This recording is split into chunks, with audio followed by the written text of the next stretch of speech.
레위기 5장 14절부터는 이제 속건제에 대한 규례를 기록하고 있습니다. 속건제는 영어로 guilt offering이라고 합니다. 속죄제를 설명드릴 때 이미 말씀드렸던 것처럼 guilt, 죄로 결정이 되면 그 행동에 대해서 책임을 져야 하는 제사가 바로 속건제입니다.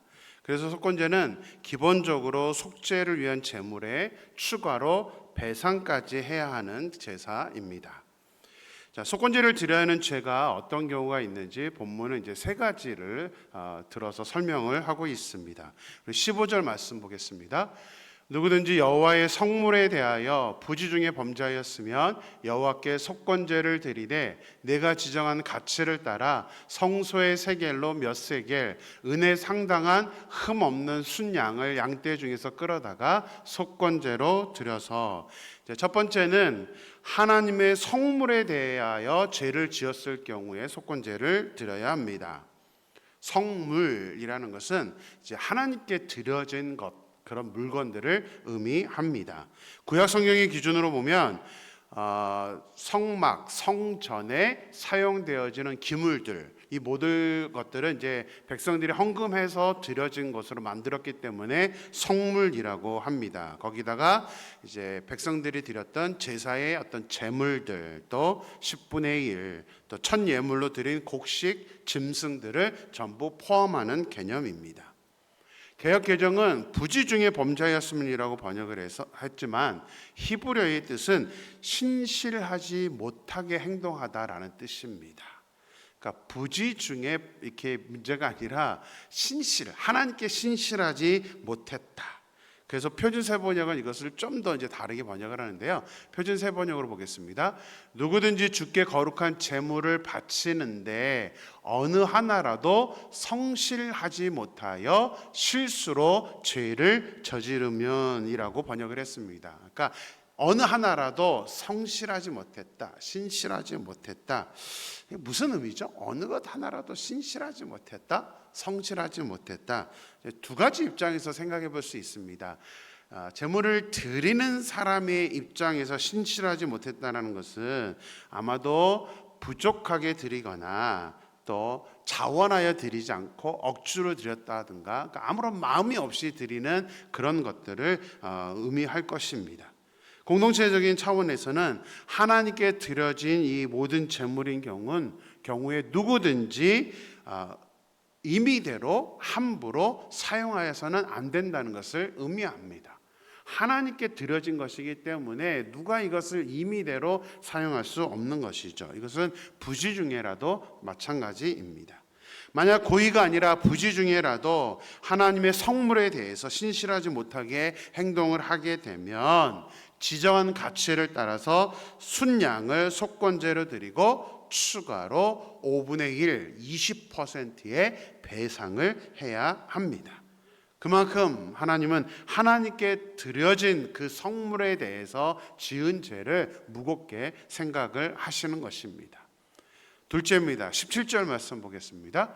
만일 누구든지 여호와의 계명 중 하나를 부지 중에 범하여도 허물이라 벌을 당할 것이니. 자, 둘째는 여호와의 계명 중 하나를 부지 중에 범하여도 속건제를 드려야 한다라고 말씀을 하고 있습니다. 그런데 이미 우리 속죄제의 사항들을 봤을 때에 계명을 어긴 것은 속죄제를 드려야 하는 그런 죄명이었습니다. 그럼 어떻게 구분을 할까요? 어떤 계명은 속죄제를 드리고 어떤 계명은 배상까지 해야 되는 속건제를 드려야 하는 걸까요? 자, 레위기 4장 2절과 5장 17절을 동시에 보겠습니다. 자, 화면에 제가 보여드렸는데요. 두 절기의 해설인데요. 자, 속죄제, 이스라엘 자손에게 말하여 이르라. 누구든지 여호와의 계명 중 하나라도 그릇 범하되, 이게 이제 속죄제에 대한 규례고요. 속건제는 만일 누구든지 여호와의 계명 중 하나를 부지 중에 범하여도 허물이라 벌을 당할 것이니. 자, 어떤 차이가 있습니까? 그냥 딱 봐도 부지 중에라는 차이만 있다고 생각을 할 것입니다. 부지 중에. 자, 이게 차이일까요? 이제 이게 해석에 또 이제 문제가 있기도 하고 번역에 또 이제 약간의 오류가 있기도 합니다. 뭐 오류라고 하기는 뭐하지만요. 자, 영어 성경은 이것을 조금 더 정확하게 번역을 했는데요. 4장에서 속죄제에서 그릇 범하였다라고 했었을 때는 unintentionally라고 의식하지 못하는이라고 한글 성경에서 부지중예라는 말과 똑같이 번역을 했습니다. 4장에는 부지중예가 없고 5장에만 부지중예가 있는 것은 아닙니다. 그리고 영어 성경에서는 5장 17절은 forbidden이라고 해서 금지된 계명을 범하는 것이라고 번역을 했습니다. 부지중예가 아니라 금지된 계명을 범하였다라는 것. 그래서 우리 과거에 사용했던 개역 한글에서는 여호와의 금령 중 하나를 부지중에 범하였다. 금령 뭐죠? 금지된 명령이라는 것이죠. 그래서 5장 17절 속죄제와 속건제는 forbidden 금지된 명령 중에 하나를 어기는 것이다라고 번역을 했습니다. 그런데 금지된 명령이 뭘까? 제가 이것을 오랜 기간 연구를 했는데 여기저기 찾아봐도 사실은 답이 없었습니다. 이게 금령이라는 게 어떤 구체적으로 이스라엘 백성들은 명명백백하게 모든 계명이 613가지라고 딱 이렇게 규정을 해놨기 때문에 금령, 이 금령 숨겨진 어떤 명령이 따로 있는가? 이것은 이제 구분하기가 어렵기 때문에 좀 이제 힘든 부분이 있습니다.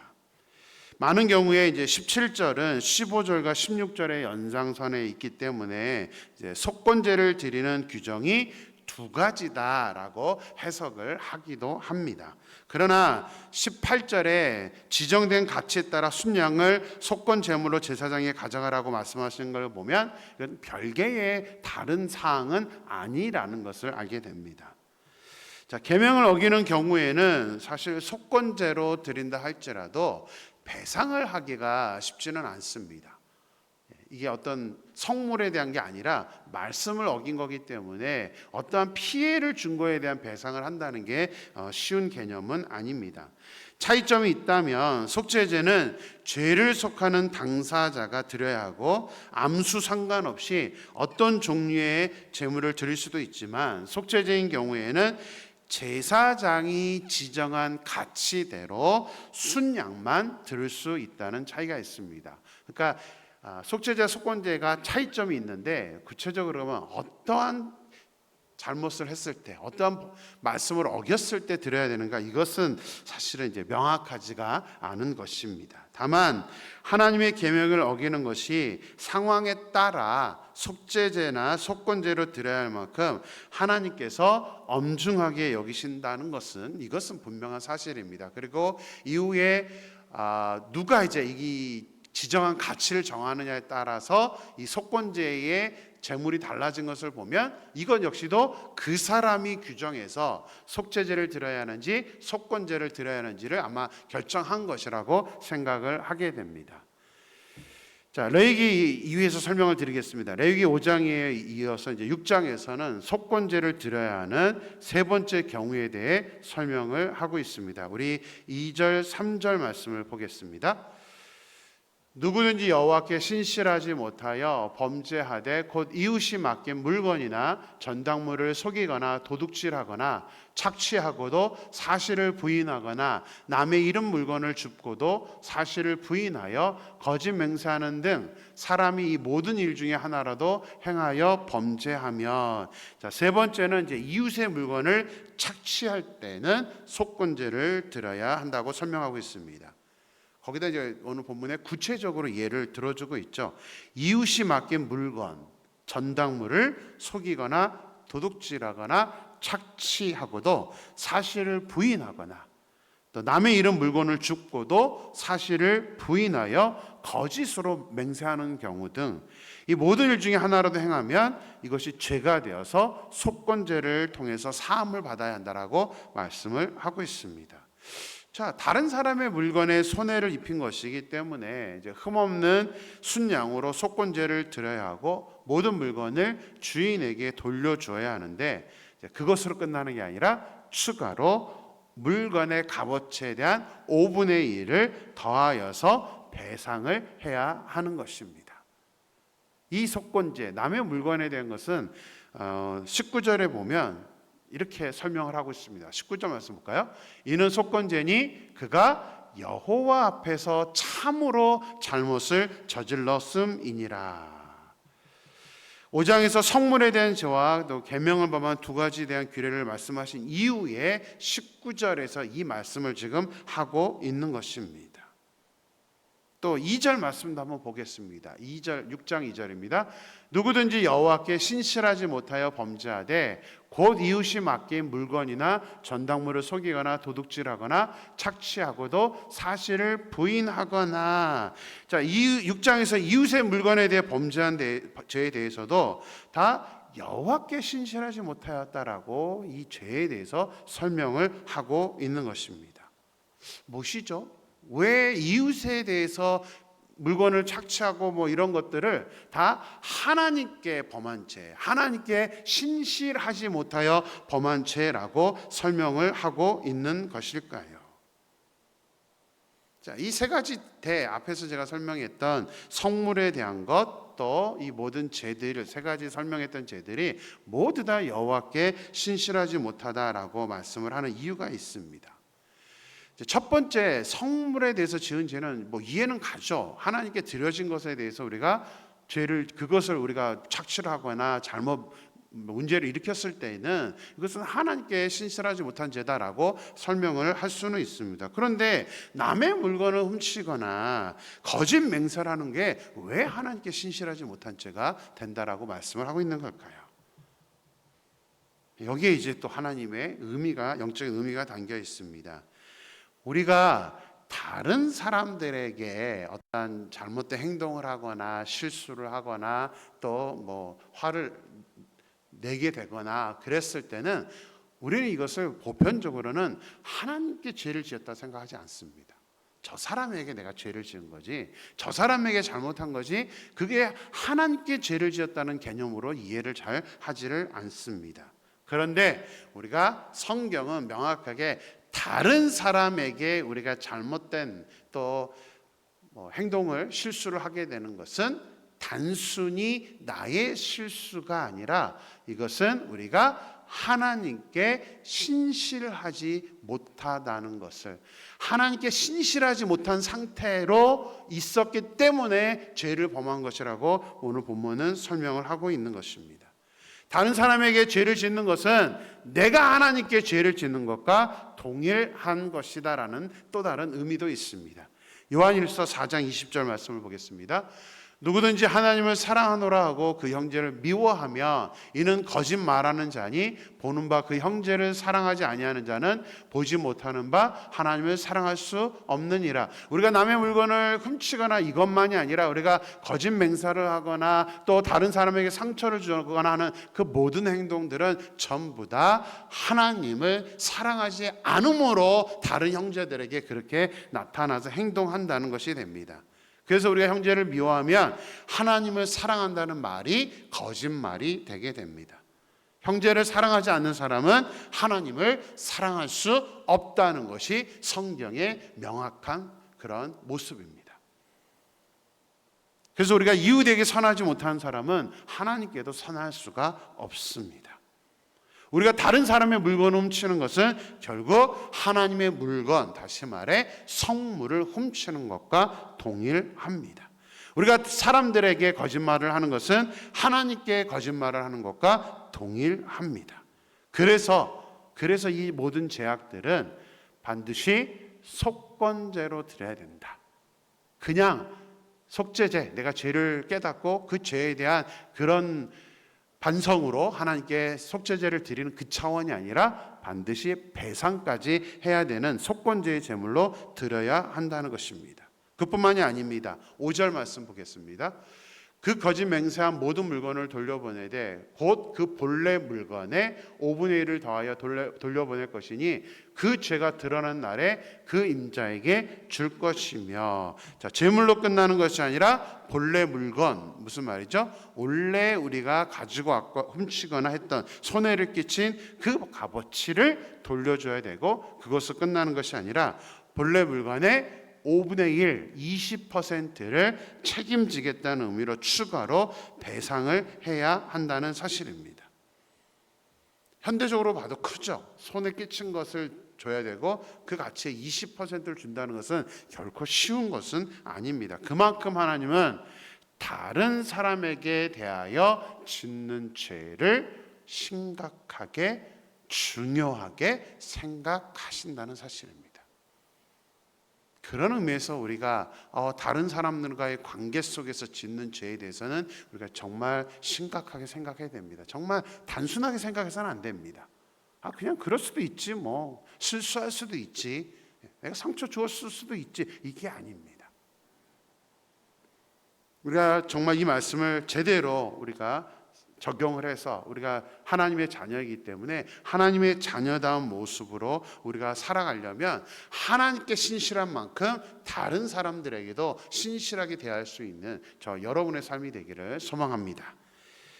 자, 속건제의 절차를 묵상하면서 이제 두 가지 중요한 교훈이 있다는 것을 깨닫게 됩니다. 첫 번째는 속건제를 드려야 하는 죄는 지정한 가치를 따라 제물로 드려야 한다는 사실입니다.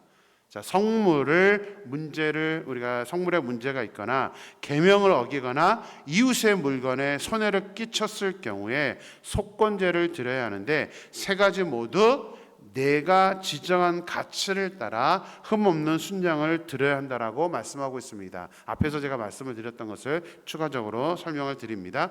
여기서 내가라는 것은 누구를 말하는 걸까요?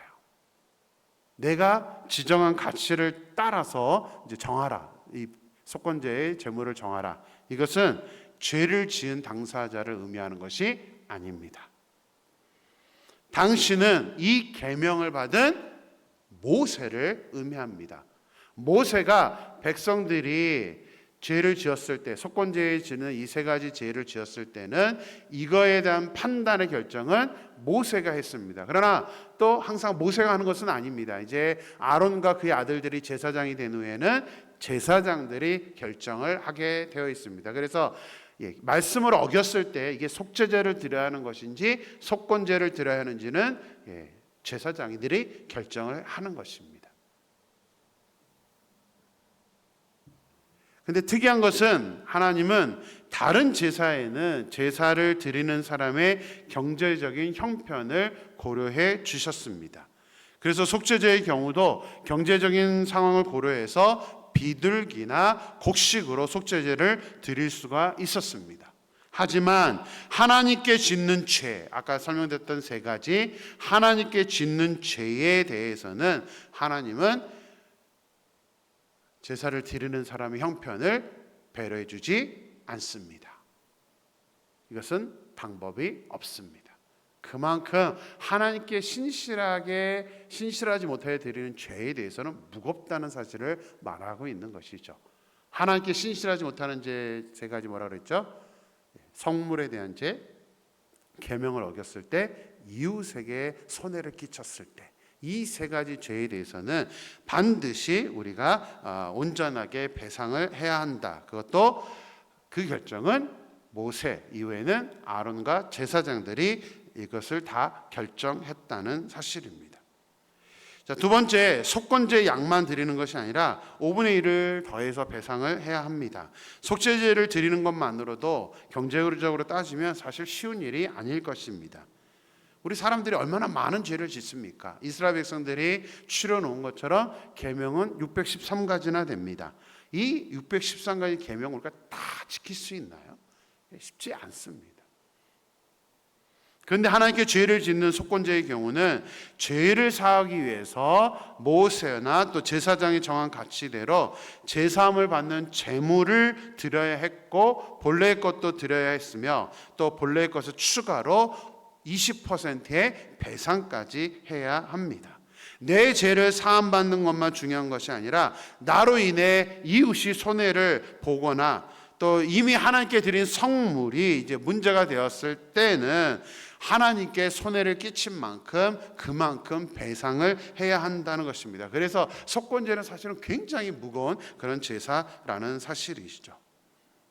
우리가 온전하게 하나님께 드려진 것에 대해서 절대로 우리가 함부로 사용할 수 없다는 것, 그리고 하나님의 말씀, 그리고 이웃에게 행하는 것, 이것이 하나님께서 얼마나 중요하게 생각하신다는 것을 우리가 깨닫고 무서운 죄임을 알고 정말 우리가 그런 죄에서 벗어나 하나님께서 원하시는 하나님께 신실한 사람, 하나님께 신실하여서 이러한 속건제의 제물을 드릴 필요가 없는 사람, 그런 저와 여러분이 되기를 주님의 이름으로 간절히 축원합니다. 기도하겠습니다.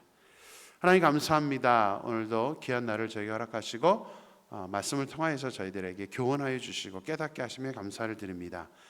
구약시대는 속건제라는 것을 통해서 하나님의 성물에 대해서 부지 중에라도 이것을 우리가 가져가거나 잘못 행했을 때에, 또 하나님의 말씀 계명들을 어겼을 때에, 또 이웃에 대하여 우리가 이웃의 물건을 우리가 훔치거나 또 손해를 끼쳤을 때에 하나님은 이것을 속건제로 드려야 되는 제물이라고, 그 죄라고 말씀을 하고 있고, 무엇보다도 이게 하나님께 신실하지 못하여 지은 죄라고 설명을 하고 있습니다. 아버지 하나님, 우리는 그저 이웃에게 상처를 줄 수도 있고 뭐 그럴 수도 있지라고 생각하지만, 하나님은 너무나 이 죄를 크게 여기셔서 그냥 속건제만 드리는 것이 아니라 우리가 손해를 끼친 만큼 그것을 값어치를 돌려줘야 되고, 그것으로 또 끝나는 것이 아니라 20%를 추가로 배상을 해서 그 사람의 상처에 대해서, 그 사람의 손해에 대해서 우리가 갚아야 한다라고 말씀하고 있는 것을 보게 됩니다. 그만큼 하나님은 다른 사람들에 대해서 우리가 하는 행동들을 너무나 중요하게 여기고, 그것이 잘못되었을 때는 하나님께 신실하지 못한 것이라고 설명하고 있다는 것을 우리가 깨닫습니다. 하나님 소망합니다. 우리의 중심이 내 중심에서의 삶이 아니라 우리가 다른 사람들을 충분히 배려하면서 상처받지 않도록, 손해되지 않도록 그들에게 아버지 그들의 모습을 우리가 온전히 생각할 수 있는, 그래서 좋은 관계를 맺을 수 있는 우리의 삶이 될 수 있도록 역사하여 주시옵소서. 하나님께서 온전히 이끌어 주실 줄 믿고 거룩하신 예수님의 이름으로 기도드렸습니다. 아멘.